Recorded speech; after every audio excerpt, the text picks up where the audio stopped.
Do your kids disrespect you? 9 ways to change their attitude. We often forget that children aren't born with a built-in sense of respect for others. Our children need to be taught to be respectful.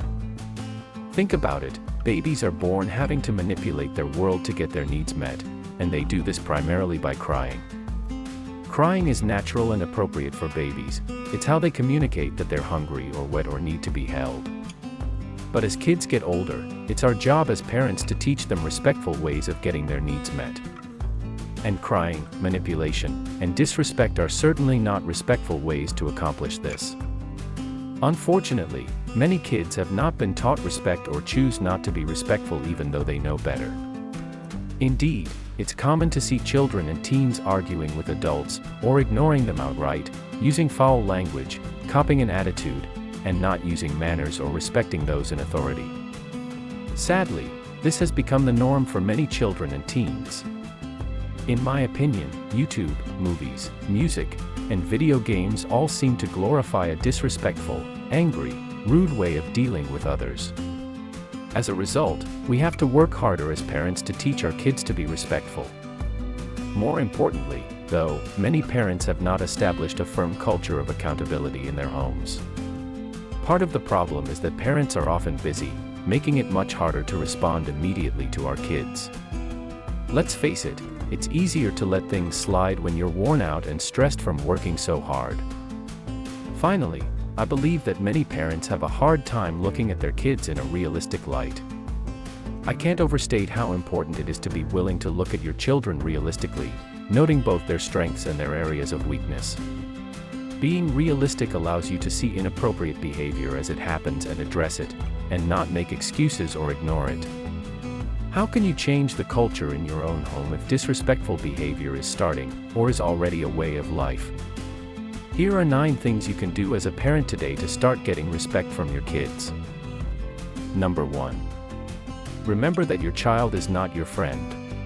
It's not about your child liking you or even thanking you for what you do. It's important to remember that your child is not your friend. He's your child. Your job is to coach him to function effectively in the world and behave respectfully to others, not just you. When you think your child might be crossing the line, a good rule of thumb is to ask yourself, would I let the neighbor say these things to me? Would I let a stranger? If the answer is no, don't let your child do it, either. Someday when your child becomes an adult, your relationship may become more of a friendship. But for now, it's your job to be his parent, his teacher, his coach, and his limit setter, not the buddy who lets him get away with things. Number 2. Confront disrespect early and often. It's good to confront disrespectful behavior early, if possible.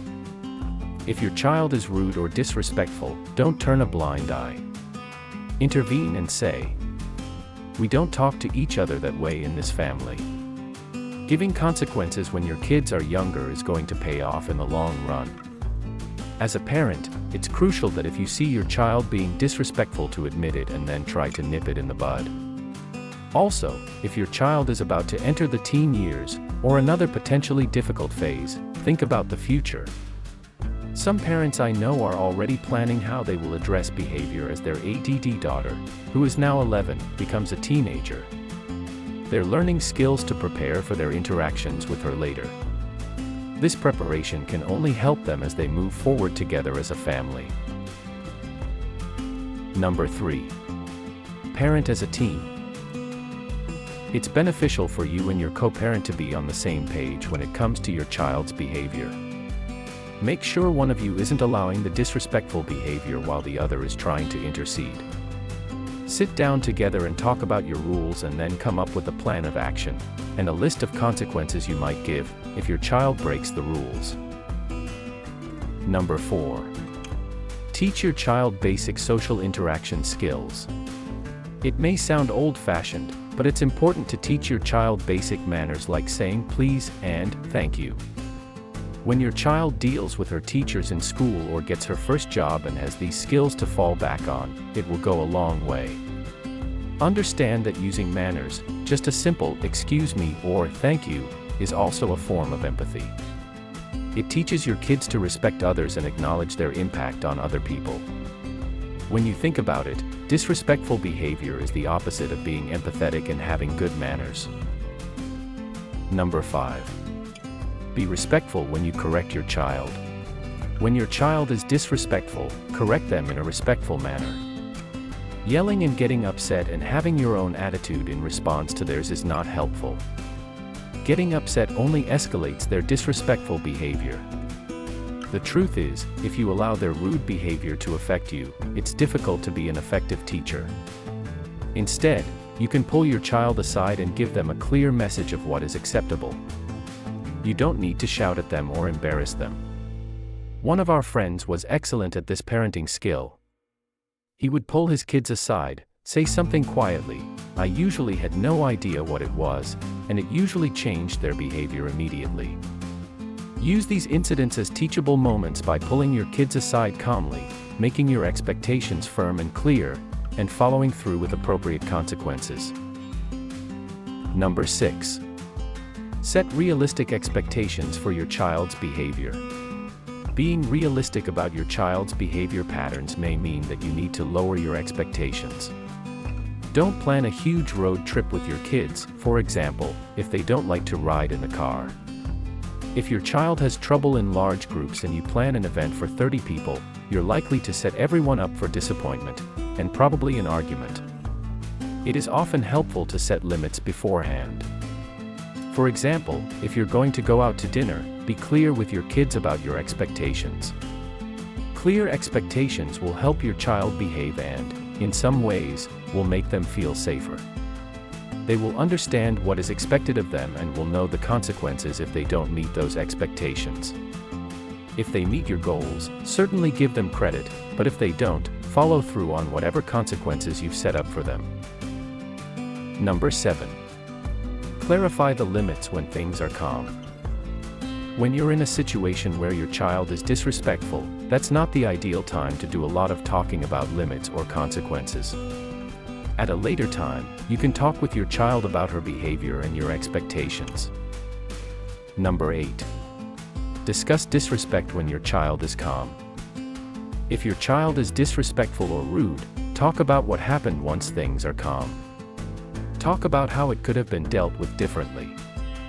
A calm conversation is a chance for you to listen to your child and to understand her problem better. Try to stay objective.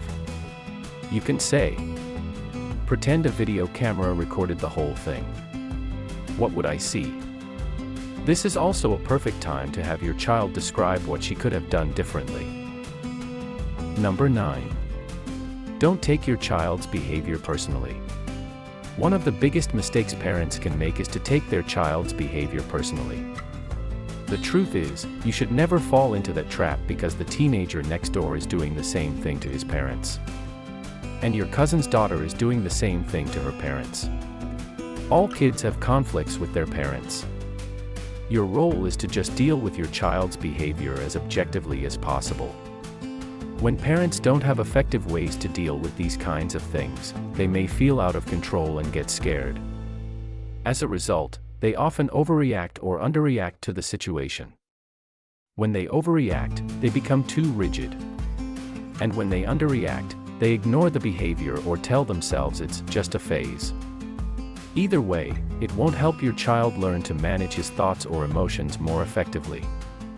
And it won't teach him to be more respectful. Final conclusion. Understand that if you haven't been able to intervene early with your kids, you can start at any time. Even if your child is constantly exhibiting disrespectful behavior, you can begin stepping in and setting those clear limits. Kids really do want limits, even if they protest. And they will protest. The message that they get when you step in and set limits is that they're cared about, that they're loved, and that you really want them to be successful and able to function well in the world. Our kids won't thank us now, but that's okay. It's not about getting them to thank us, it's about doing the right thing.